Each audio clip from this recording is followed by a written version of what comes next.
ibyo ababikira b'umutima mutagatifu banengwa bikabaviramo umuziro bakagiraho beguzwa ku butaka bwa Dioseze Ruhengeri. Ni abanyabugugu ku mutungo wabo, bafite izina ritanoze neza, ni umuryango utaguka, ntibashyikirana n'abapadiri, barabasuzugura, berekana uko umutungo wabo uhagaze, ntabwo batanga raporo, niyo basabwe raporo ntabwo bayitanga. Ibyo byabaviriyemo umuziro wo kweguzwa ku butaka bwa Dioseze Ruhengeri. By'umwihariko se ibyo koko nibyo bizwi n'Imana yigera umutima w'umwana w'umuntu. Bakristo bavandimwe, namwe inshuti bakundwa, muraho neza. Mbifurije imigisha iva ku Mana Data wa twese, umuremyi w'ijuru n'isi. Amazina yanjye ndi Pasiteri Jonasi Uzabakiriho. Bahaye ikaze kuri channel Holiness TV. Niba ari bwo bwa mbere ugeze kuri channel Holiness TV, ndagusaba gukora subscribe kugira ngo ibiganiro bizajye bitegurwa bizajye bikugereraho ku gihe. Nawe wakoze subscribe, Imana iguhereze umugisha. Mwese Imana ibagirire neza. Ngiye kubagezaho amakuru y'ababikira birukanywe muri Dioseze ya Ruhengeri n'impamvu birukanywe muri iyo Dioseze. Kuri uwo muryango w'ababikira bitiriwe abari b'umutima mutagatifu barirukanywe, ariko nyuma yo kwirukanwa hari inkuru zitameze neza zirimo zivugwa n'uwari we wese hirya no hino ku baturage, ku bakristo mu buryo butandukanye. Ariko ngiye kubagezaho amakuru nyayo yizewe yatumije uriya muryango w'ababikira b'umutima mutagatifu birukanywe. Ababikira bitiriwe umutima mutagatifu bakoreraga muri Dioseze ya Ruhengeri, nk'uko mubizi babirukanye bitewe n'impamvu zitandukanye. Izo mpamvu nizo ngiye kubagezaho kugira ngo amakuru y'ibihuha mugenda mwumva mumenye neza yuko atari amakuru nyayo. Amakuru nyayo kandi amakuru yizewe niyo ngiye kubagezaho. Ibyo ababikira b'umutima mutagatifu banengwa bikabaviramo umuziro bakagiraho beguzwa ku butaka bwa Dioseze Ruhengeri. Ni abanyabugugu ku mutungo wabo, bafite izina ritanoze neza, ni umuryango utaguka, ntibashyikirana n'abapadiri, barabasuzugura, berekana uko umutungo wabo uhagaze, ntabwo batanga raporo, niyo basabwe raporo ntabwo bayitanga. Ibyo byabaviriyemo umuziro wo kweguzwa ku butaka bwa Dioseze Ruhengeri. By'umwihariko se ibyo koko nibyo bizwi n'Imana yigera umutima w'umwana w'umuntu. Ababirukanye barabamenesheje bumva yuko basubira aho uwo muryango wakomotse. Icya mbere cyo, izina ry'abo babikira ryari izina rinengwa cyane, umutima mutagatifu. Bamwe buzuzaho izina Yezu, umutima mutagatifu wa Yezu. Ariko by'umwihariko ntabwo ari umutima mutagatifu wa Yezu, ahubwo ni ababikira b'umutima mutagatifu gusa. Iryo zina ryabashe gutera abantu amayobera. Barivugagaho byinshi berekana yuko rituzuye. Ese umutima mutagatifu ni umutima mutagatifu wande? Ni umutima mutagatifu wa Bikira Mariya? Ni umutima mutagatifu wa Yezu? Ni umutima mutagatifu wande? Iryo zina rero bakabona yuko ari zina rituzuye, hari ikirimo kibura. Iryo zina rero ntabwo ryanyuze Dioseze Gatolika ya Ruhengeri. Abo babikira bakomokaga mu gihugu kerimo na Italiyani. Babahoraga yuko ari umuryango utiyongera, umuryango muto cyane ku isi hose. Ni umuryango utiyongera mu bihugu byo ku isi. Ahanini ibihugu babarizwagamo ni Roma, mu Rwanda na Kongo gusa. Murumva neza yuko uwo muryango w'umutima mutagatifu wabarizwaga mu bihugu bitatu: Roma, mu Rwanda no muri Kongo. Kuba uwo muryango utiyongera si cyo bawuhora. Icyangombwa nuko bakwimakaza umuco mwiza, icyangombwa nuko bagaragaza Kristo mu bantu, icyangombwa nuko bahagarara ku muhamagaro wabo. Nubwo waba n'umuryango ugizwe n'abantu 10, ngombwa ni kimwe nuko babasha gukuza ubwami bw'Imana hano kwa ino si. Bari bamaze imyaka 12 bageze mu Rwanda muri Dioseze ya Ruhengeri, paruwasi ya Gahunga, mu mwaka wa 2014. Aho babaga bari bahafite umutungo bacunga. Icyo cy'uwo mutungo nacyo baragihowe, kuko bari abantu bahagaze ku mutungo wabo, bashinjwa ko basuzugura cyane bakagira amakimbirane akaze n'abapadiri babaga muri iyo paruwasi. Bagaragaza yuko atari ibya none gusa. Ayo makimbirane arangije imyaka igera ku 8. Bivuze ko imyaka igera kuri 4 bageze muri iyo Dioseze ya Ruhengeri babashije kwitwararikamo neza. Imyaka 8 yiyongera ku myaka 4 niho babashe kumva yuko bashinze imizi muri iyo Dioseze paruwase babarizwagamo, bifata uko bishakiye batangira gusuzugura abapadiri.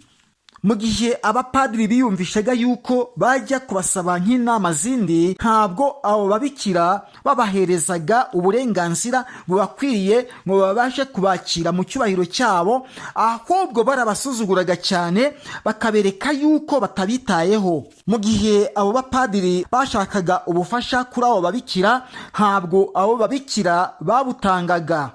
Nta n'umushyikirano bagiranaga mu buryo bw'umwihariko n'uburyo bagomba kubaka kiliziya n'uburyo bagomba kwishyira hamwe. Abo babikira bumvaga yuko bagundira umutungo wabo gusa, ntibuzuzanye n'abapadiri bakorana muri iyo paruwase. By'umwihariko impamvu nyamukuru yatumije basezererwa ni imitungo. Nk'uko mwabyumvise, imitungo niyo bapfuye. Murumva neza yuko no mu yandi madini ahanini bakunda gupfa imitungo.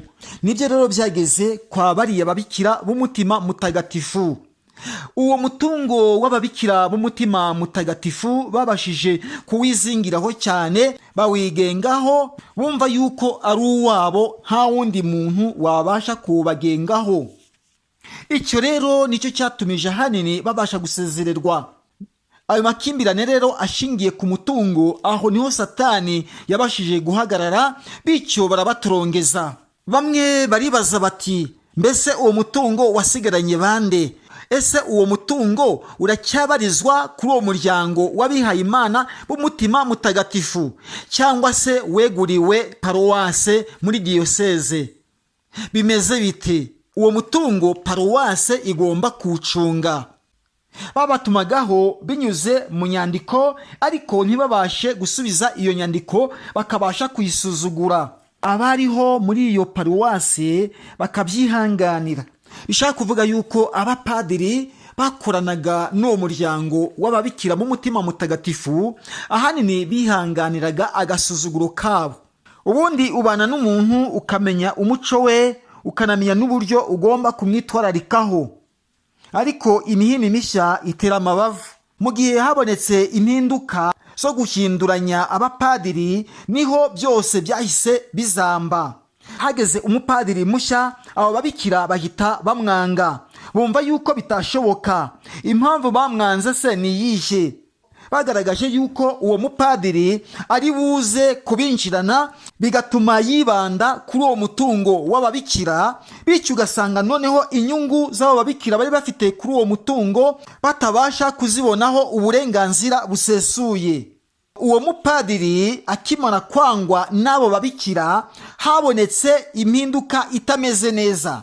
Musenyeri yahise afata umwanzuro wo kubasha kubaturongeza ngo basubire iyo bakomotse, cyangwa se mu kimwe nihagira indi Dioseze ibakira, baze kuba muri iyo Dioseze. Niba abo babikira nta n'igihe bigeze batanga raporo y'ibyo bagezeho bikomoka ku mutungo wabo, ahandi bagomba kugera bakabahereza aho kuba n'umutungo babamo, bazi ibyo bakoze muri Dioseze ya Ruhengeri. Ese indi Dioseze yabasha kubahereza uburenganzira bumeze butyo yava hehe? Nubwo rikomoka ku cyicaro mu Butaliyani i Roma, ariko mwumve neza yuko uwo muryango nta cyizere kiwuriho cyane. Aho mu Butaliyani ni umuryango ukize cyane, ni umuryango ufite amafaranga, ni umuryango ufite ibintu. Nubwo ari umuryango udakura, mwumvise neza yuko ubarizwa mu bihugu bitatu: Roma mu Butaliyani, muri Kongo, mu Rwanda. Ni ibihugu bitatu gusa. Uwo muryango rero ntabwo ukura. Ahanini uwo muryango ugomba kuba wikomeraho, noneho bigatuma nta bantu babasha kuwuyoboka, bigatuma nk'ababikira babasha kuwuyoboka. Sinzi impamvu mu gihe imiryango ya Kiliziya Gatolika y'abihaye Imana cyane cyane nk'ababikira usanga ari imiryango ikunda kugwira ababyeyi cyangwa se abakristo babarizwa muri Kiliziya Gatolika, ugasanga boherejemo abakobwa babo babashije gukurikira Imana muri uwo muryango bitewe n'uko ari umuryango wizewe, umuryango wera imbuto.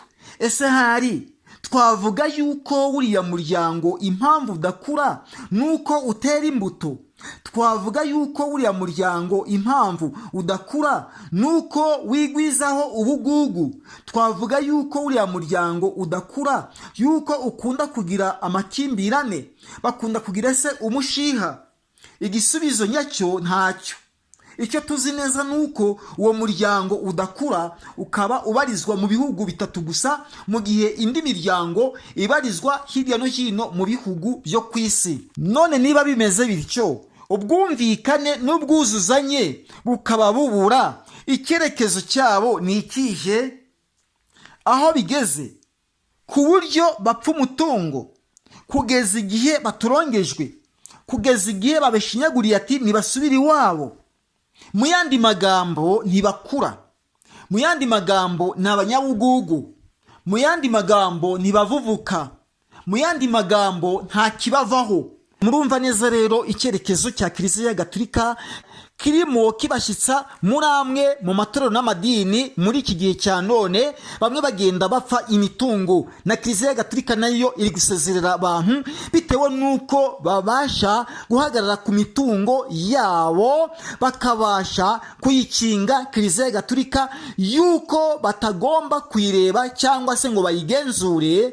Mu gihe bari bashatse raporo kuri iyo mitungo yabo ntibabashe kuyibona, ahubwo bakabasha kwimana iyo raporo. Murumva neza yuko aho icyerekezo cyabo kirimo kibageza ni muri amwe mu madini bagenda baryaryana, bagenda bapfa imitungo, ugasanga habonetse amakimbirane, ugasanga habonetse intambara. Ni nacyo cyerekezo cya Kiliziya Gatolika. Nshuti bavandimwe bakristo bene data, nimuze dusengere abihaye Imana b'Ababikira, nimuze dusengere abihaye Imana ba Kiliziya Gatolika b'abapadiri, nimuze dusengere abapasiteri bo mu yandi matorero, nimuze dusengere ingeri zose z'abihaye Imana, kuko iyo bigezaho Satani arahahagarara kugira ngo apfobye ukuri nyako, kugira ngo ubumwe n'urukundo Imana igomba kugirana n'abantu bibashe guhagarara, nk'uko Satani yabashije kwibanda muri Edeni, bityo aca hagati y'umuntu n'Imana, apfobya ubumwe n'urukundo Imana yagiriraga muntu. Aho rero niho itorero ry'Imana rigeze mwa kino gihe. Ariko icyo tuzi neza nuko Uwiteka Imana yishigarije abahanuzi 7,000. Imana yishigarije abantu bayo, Imana izi abayikorera, Imana izi itorero, Imana icunga itorero ryayo nk'itorero ryakowe amaraso, nk'itorero ritagomba guhungabana. Iyo tuvuze itorero tuba tuvuze Kiliziya. Kiliziya Imana irayirinze, itorero Imana iraririnze. Ntazaturuka umugeni, ntazava umugeni. Kiliziya ni umukumbi w'Imana, ni icyakwiye hose. Itorero ni umukumbi w'Imana, bizeye Yesu Kristo nk'umwami n'umukiza, bakaba bategereje amaza ya Nyagasani. Aho rero niho tubasha kwibanda, tukarinda ubutungane, tugatunganira Imana ndetse n'abantu, tukagendera mu mucyo. Twirinde, dusengere ingeri zose, dusengere amadini n'amatorero, kugira ngo Satani adakomeza kukaza umurego. Imana ibagirire neza, naho ikindi gishya.